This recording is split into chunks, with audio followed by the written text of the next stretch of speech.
Since July of 2022, Jordan Peele's Nope has held the record for the biggest opening day domestic return for an original film of this decade at $44 million. That is, until this moment in April of 2025, when Sinners by Ryan Coogler released with a whopping $48 million box office on his opening weekend. There are countless success stories from horror this decade, but I want to spend some time talking about the similarities between Sinners and Nope to pinpoint how they have achieved such success levels both as a commercial product and as pieces of artistic expression, and thus why you too should write horror. My name is Albert Ellison. I'm an award-winning independent screenwriter and filmmaker, creator of a film called The Profession, which will hopefully release by the end of the year.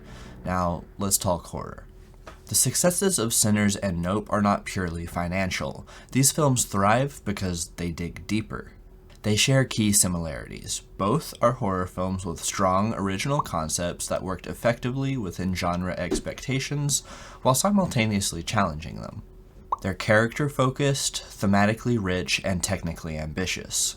Most importantly, they both tap into deeply personal and culturally specific narratives that elevate their stories beyond typical genre fare.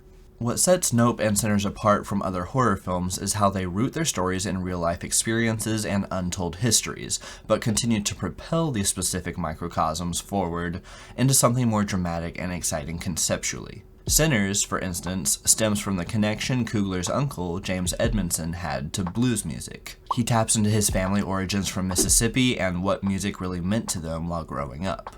That origin gives the film emotional authenticity and a sense of intimacy that resonates with viewers clearly. Similarly, Jordan Peele's Nope dives into the historically forgotten and uncelebrated black heroes of early Hollywood animal trainers, while simultaneously tapping into his own origins as a behind-the-scenes crew member on The Scorpion King. Both films are described as love letters by their directors towards certain people and ideas.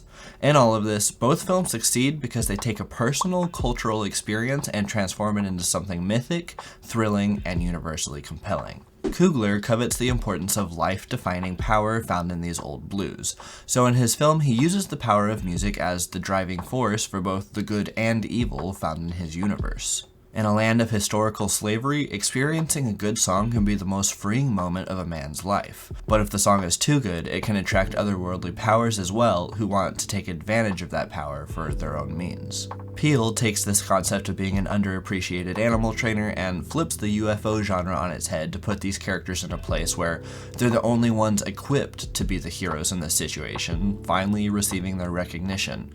The story goes much further than this, though, diving into many different avenues along the lines of animal cruelty, the fascination of massacre, and the importance of images. The concepts and the personal reasons for telling the stories are directly interlinked in both films, which is the ideal positioning for your own story. This is where horror, uniquely among genres, excels. Horror allows for the dramatization of any emotional experience. Fear is a universal human emotion, but it can be shaped and reshaped to reflect almost any personal or social anxiety. For a filmmaker, horror becomes a lens through which personal conflicts, traumas, or even hopes can be refracted into something visceral and gripping. The genre invites metaphor, allegory, and spectacle, but it never demands the sacrifice of depth for thrills. There are many subgenres of horror that do sacrifice it in this way, but it's not a necessity. In fact, horror often becomes more powerful and deeper the more personal it goes. That is why horror is such fertile ground for cultural commentary and storytelling with emotional weight. While Sinners and Nope may be poor examples to express this point, it's important to recognize that the genre doesn't require massive budgets to be effective in this way. What matters more is concept, execution, and emotional truth. Audiences are drawn to horror not just for the scares, even if that's the gateway drug, but for catharsis, for the opportunity to face what frightens us in a controlled setting.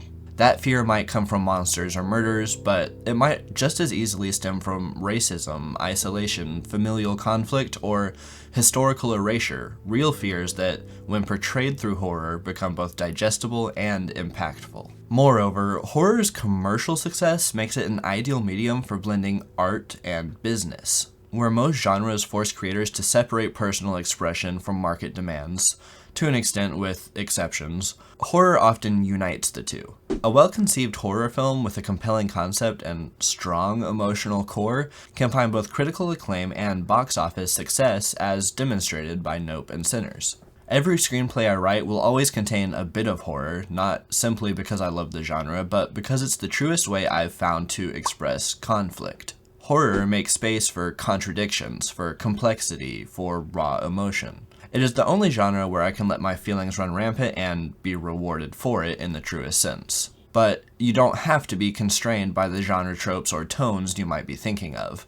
I would argue that Sinners leaned further into being a historical drama than an actual horror movie on most accounts. But it just uses those horror elements to accentuate its thematic points it's wanting to tell. That's why, whether you're telling a story rooted in personal history, tackling ideas and philosophies simply interesting to you, or addressing a larger cultural truth, horror isn't just a smart choice, it might be the most honest one.